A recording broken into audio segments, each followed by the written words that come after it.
story you are about to see is true. The names have been changed to protect the innocent.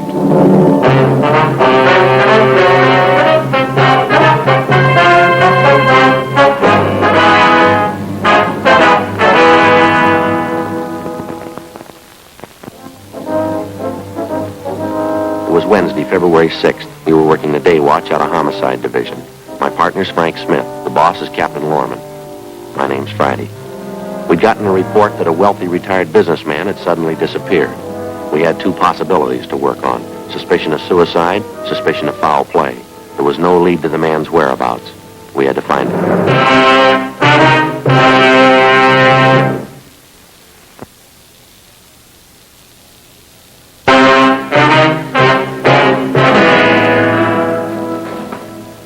Hi.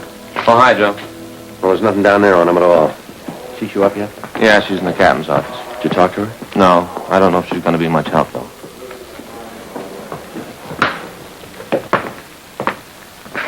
Miss Banner, I'd like to have you meet my partner, Sergeant Friday. How do you do? Joe, this is Miss Banner.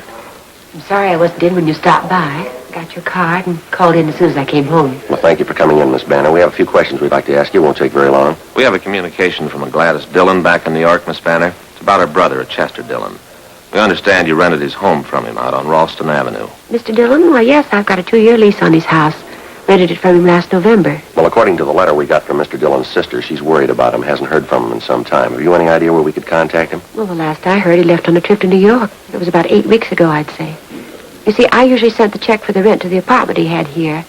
When he left on his trip, he told me to hold on to the rent checks, and he'd collect them when he got back. How long did you say he'd be gone? I don't remember definitely. I think he said 4 or 5 months. He didn't leave any forwarding address, any place you could contact him back in the East? No, he didn't. He just wanted to get away. Didn't want to be bothered with anyone. Wasn't feeling very well. Very depressed, poor man. Well, why was that, ma'am? Would you know? Well, his wife died just a few months ago, you know. No, ma'am, we didn't know. All his sister wrote was that she hadn't heard from Dillon. She was worried. She didn't give us any other information. Oh, yes, Mrs. Dillon died in last September, I think it was. Poor man felt terrible about it. Couldn't seem to get over it. That's why he rented the house to me. Reminded him too much of her. I see. Lovely home they have. Mr. Dillon said he didn't really want to rent it, but he couldn't stand being alone in the house. It's a large place, you know. Yes, ma'am. We checked with the people living in the house now. I understand you leased the place to them last month. Is that right? I subleased it, yes.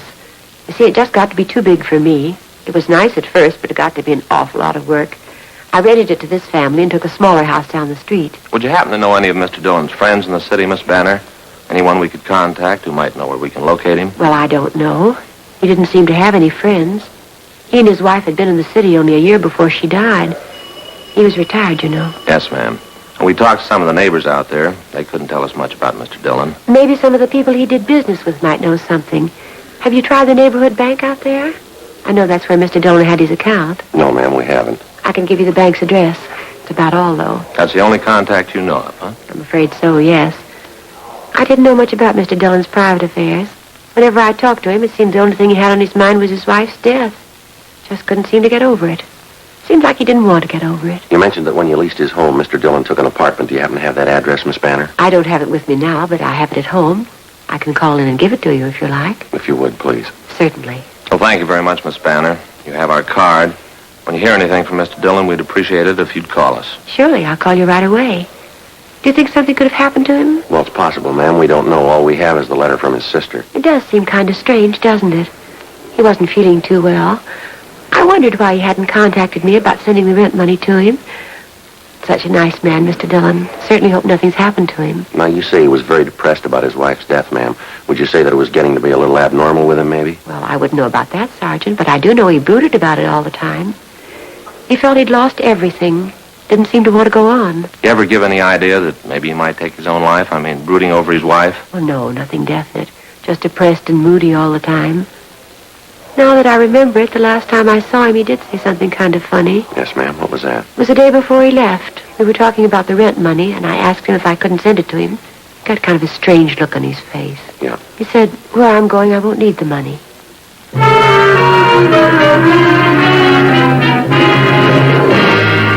The day before we called on Lucille Banner for an interview, a letter had been received from a Miss Gladys Dillon in Elmira, New York.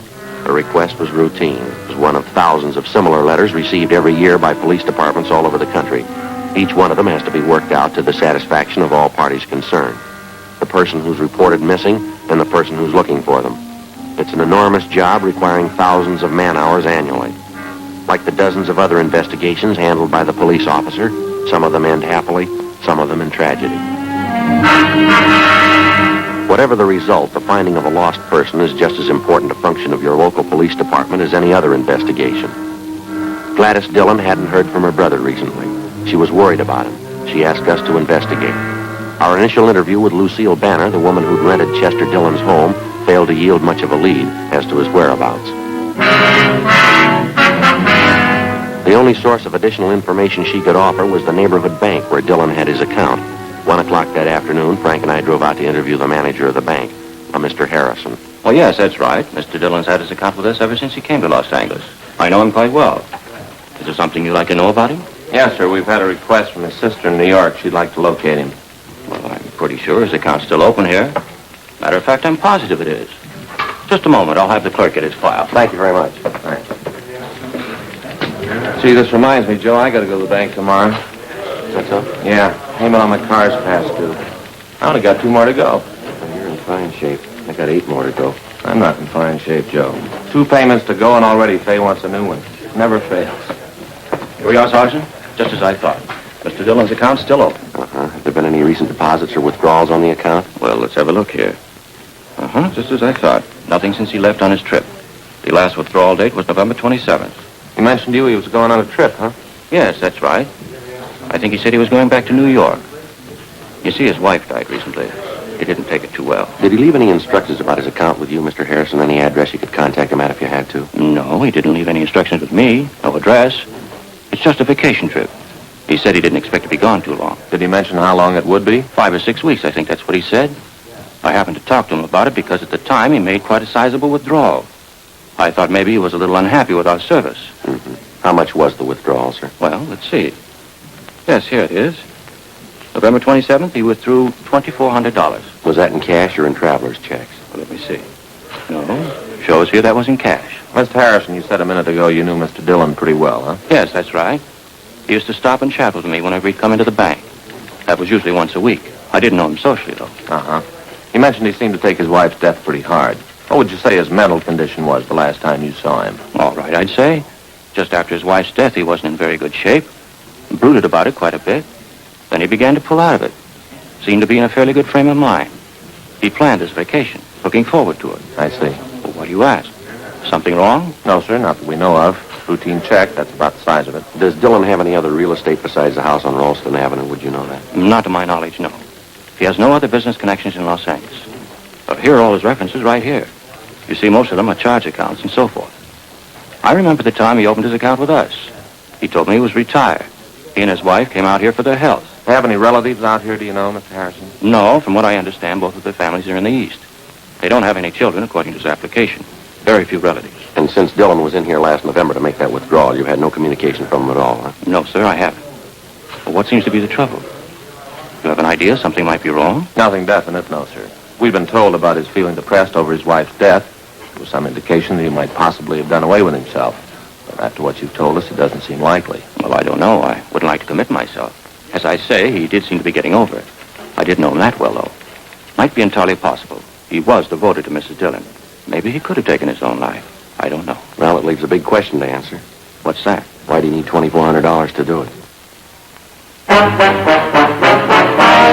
1:25 p.m. We continued interviewing the bank manager, Mr. Harrison, but he was unable to come up with any further leads.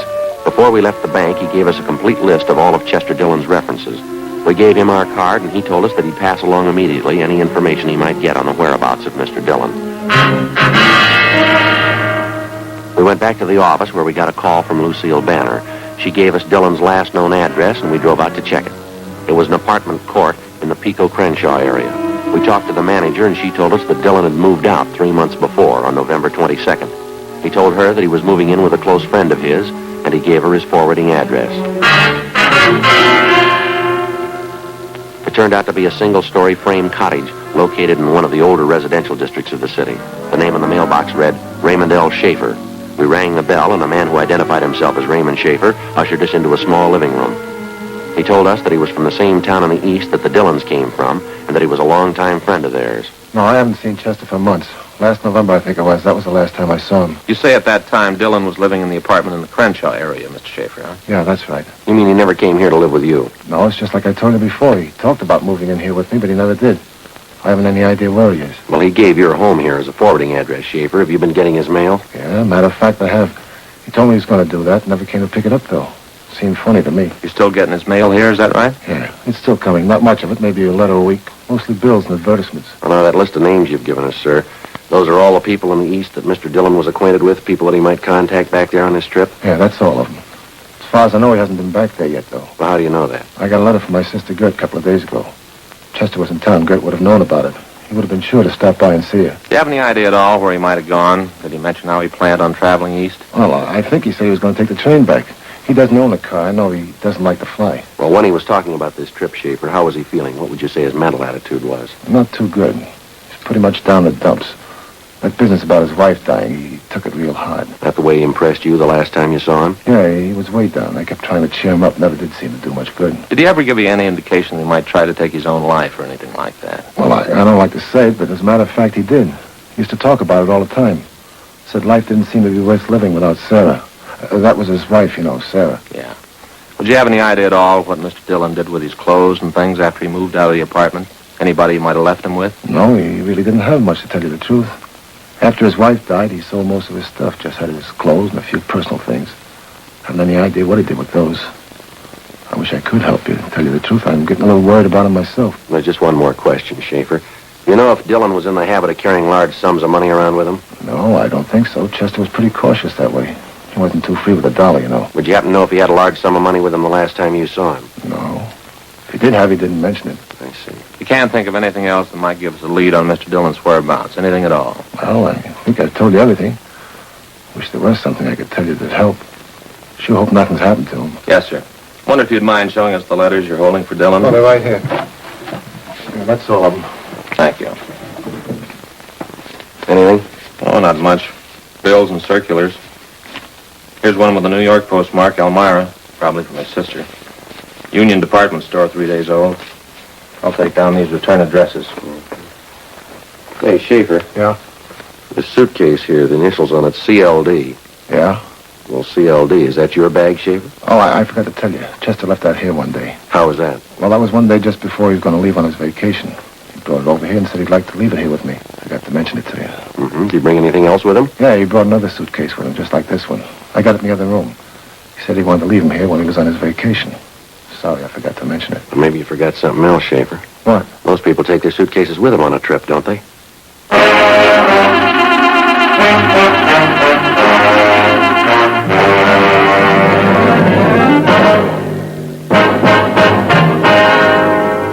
.15 p.m. We continued questioning Raymond Schaefer.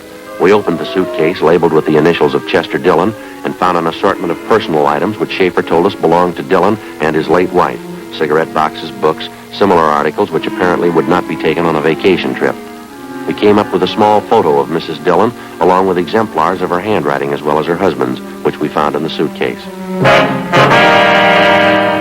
After we left Schaefer's home, we checked him through R&I and found that he had no criminal record.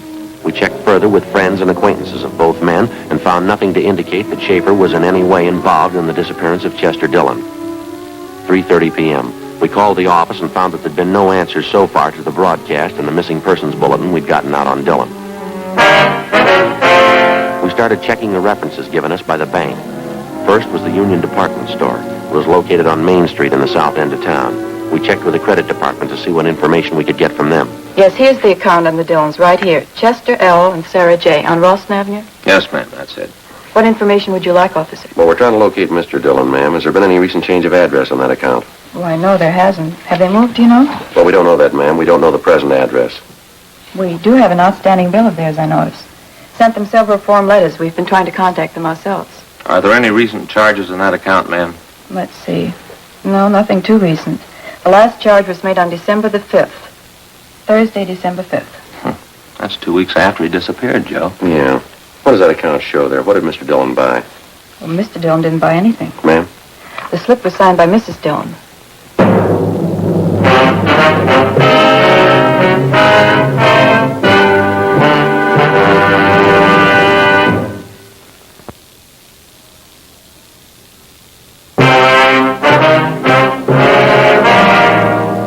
4:15 p.m. As soon as the clerk in the credit department at the Union Department Store showed us the sales slip with the late Mrs. Sarah Dillon's signature on it, we had the date on the sales slip double-checked immediately. The date, as shown on the slip, was correct beyond any doubt, December 5th. That was little more than 2.5 months after Sarah Dillon had died. We had no idea who the person was who forged her signature or why they'd forged it. The amount of the charge purchase, as shown on the sales slip, was for $418, all of it for women's clothing. We attempted to check with the salesgirl who handled the purchase, a Laura Van Kirk, but we were told it was her day off. We called at her home, where they told us she was gone for the day and couldn't be located. They said she'd be at work the following morning. 5:10 p.m. Frank and I took the sales slip with the forged signature on it and drove back to the office. We went directly to forgery detail, briefed them on our findings, and gave them the sales slip. The handwriting samples were checked against the signature on the sales slip, but neither of them matched. The work of compiling a list of all known female forgery suspects was begun immediately. The following morning, Frank and I went back to the Union Department Store, where we interviewed the salesgirl, Laura Van Kirk, who'd handled the purchase. Yeah, I remember making the sale, officer. I'm not too sure about the woman who bought the things, though. I mean, what she looked like. Well, could you try to describe her for us, Miss Van Kirk, just as well as you can remember? Well, she had light brown hair, I'm pretty sure of that. Not too old, maybe in her late 30s, early 40s. Plain-looking woman, about 5 feet 5 or 6. Thin as I remember her. She wore glasses, I remember that, too. I see. You got that picture, Miss Dillon, there, Frank? Oh, yeah, sure. Here. Thank you. Wonder if you mind taking a look at this photograph, miss? Is that looking anything like the woman you waited on? No, that's not her. The woman I waited on was much younger. She had light brown hair, too, not gray. She wore glasses, I'm sure of that. Do you remember if there was a man with her, or was she alone? No, she was alone. Now that I remember, there was something very different about the glasses she wore. I don't know if that's important or not. What about her glasses, miss? Well, they were horn-rimmed, as I remember, very light color. Transparent green, I think. Very smart-looking. Well, let's see if I have this right. Light brown hair, slight build, late 30s, early 40s. Wore horn-rimmed, transparent green glasses, huh? That's right. Check me if I'm wrong, Joe. That description sound familiar? Yeah, just what I was thinking. Horn-rimmed glasses. Woman came to see us at the office, huh? You got it. Lucille Banner.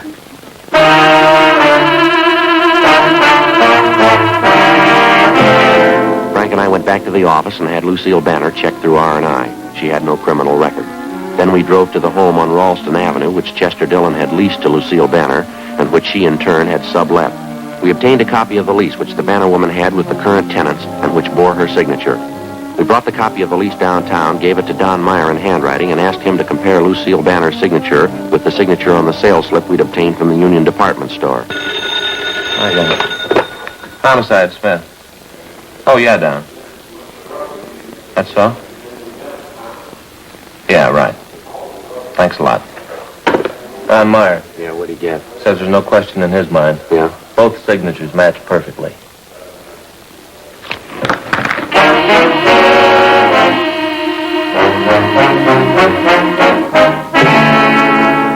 What the reason was behind Lucille Banner's forging the signature of Mrs. Dillon on the sales slip, we didn't know. Whether or not it had any connection with the disappearance of Chester Dillon, we didn't know. As soon as we got the handwriting report from Don Meyer, Frank and I left the office immediately and drove to the bungalow which the Banner woman was renting on Ralston Avenue. It was a block down the street from the Dillon house. Lucille Banner wasn't at home, but a gardener in back of her house told us that she was expected back shortly. The gardener, who identified himself only as Al, volunteered that he also did gardening work for Miss Banner when she occupied the Dillon home. He'd also worked for the Dillons when they lived in the house. He told us that he liked the Dillons quite a bit, but that he didn't have much use for Miss Banner. He seemed to be up on all the news in the neighborhood. Can you tell us anything about Mr. Dillon, Miss Banner, Al? How'd they seem to get along, do you know? Well, you get along all right, I guess. When I worked for Mr. Dillon down the street, Miss Banner was always asking him down here. He'd be here, maybe once, 2 times a week. Miss Banner would ask him to come over, cook dinner for him. Uh-huh. Miss Banner likes him, I think. Mr. Dillon, well, I don't know about him. He wasn't feeling so good. Still thinking about his wife. You mentioned you don't like Miss Banner very much, Al. Why is that? She ever give you a reason not to like her? Well, she's a little crazy, I think. She's a funny woman. Used to watch me all the time, follow me around, tell me to do all kind of crazy jobs. Of course, she give me good pay, so I do them. How do you mean, Al? What kind of crazy jobs? Well, like the compost box for the fertilizer, you know? She wanted me to build one for her in the backyard. Well, you can see it. It's right back there in the greenhouse. Uh-huh. She's a crazy woman. She wanted me to build a compost box in the greenhouse. Had a special place marked for it. Oh, who ever heard of a thing like that? To build a compost box in a greenhouse? It's crazy. You built it for her, did you? Well, yes, but not inside the greenhouse. I built it outside the greenhouse, right next to the greenhouse. But when she came out and saw it, she went crazy almost. Called me names, real crazy. She made me tear it up, and she made me build it inside the greenhouse, right on the place she had marked for it. Sounds funny, doesn't it? Yeah.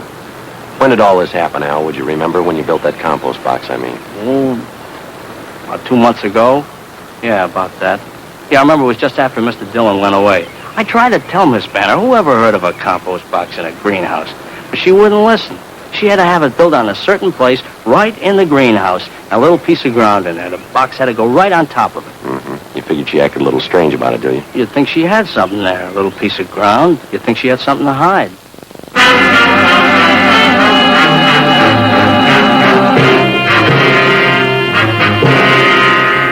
2:20 p.m. Lucille Banner returned home, and Frank and I went inside the house with her, where we questioned her in the living room. Outside in the yard, the gardener Al continued working. Lucille Banner was calm and composed. We questioned her about the forged signature on the sales slip. She would admit nothing. The whole thing's too silly to even comment on. I don't know what you're talking about, Sergeant. We think you do, Miss Banner. Our handwriting man's checked the two signatures a couple of times. The one on the sales slip, the one on the lease. They both match. Now, what about it, Miss Banner? There's no way out of this. You ought to know that. I'll deny it, that's all. I'll keep on denying it. I wasn't in that store, and I didn't forge any signatures. Why would I do a thing like that? What kind of a woman do you think I am? All we know are the facts, ma'am. Now, why don't you give us a straight story? It's going to save time and trouble for everybody concerned here. You've heard everything I've got to say. This thing's ridiculous. It's stupid. I'm not answering any more questions. Afraid you'll have to come downtown with us. What good is that going to do? I'll just keep on denying it. You can't make me say that I did a thing like that. All right, Miss Banner, let's go. All right.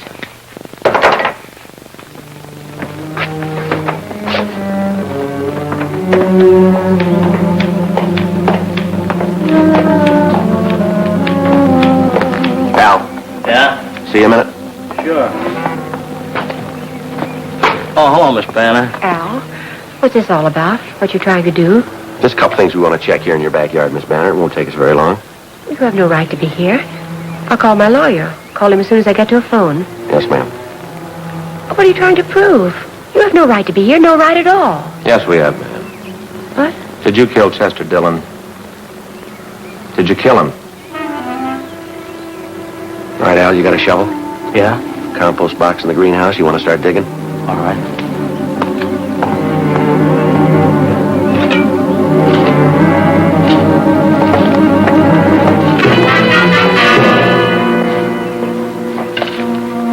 He was an old man. So old. And he was sick. Ma'am? He didn't want to live anymore. He didn't have any reason for living. Why shouldn't he give me the house? Why shouldn't I have his money? I was nice to him. Cooked for him. Wanted to take care of him. He just didn't want to live anymore, that's all. All right, Al. You can stop digging. You want to tell us, ma'am? He needed a woman. Anyone could tell that. He needed me. We got along fine, Chester and I. I offered to marry him, and he wouldn't do it. All he could do was think about his wife. She was dead. He'd sit around and talk about her all the time. You killed him? Is that what you're trying to say? I wanted to marry Chester, take care of him. He wouldn't do it. We had an argument in the kitchen one night. I had a gun. I killed him. I killed him. That where you buried him in the greenhouse here? Yes, I buried him deep. The gun, too. He'll be all right. Poor Chester. Yeah. He was so old. He needed a woman. Anyone will tell you that. He needed me. I guess you made a mistake there, didn't you? No, Sergeant, he did. Yeah. He didn't want me.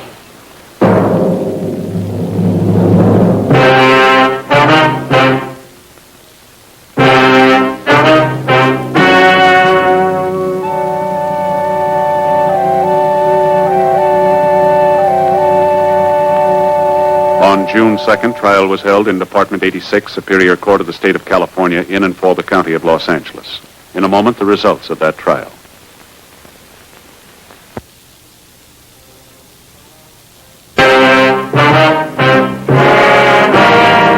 The suspect was tried and convicted of murder in the first degree.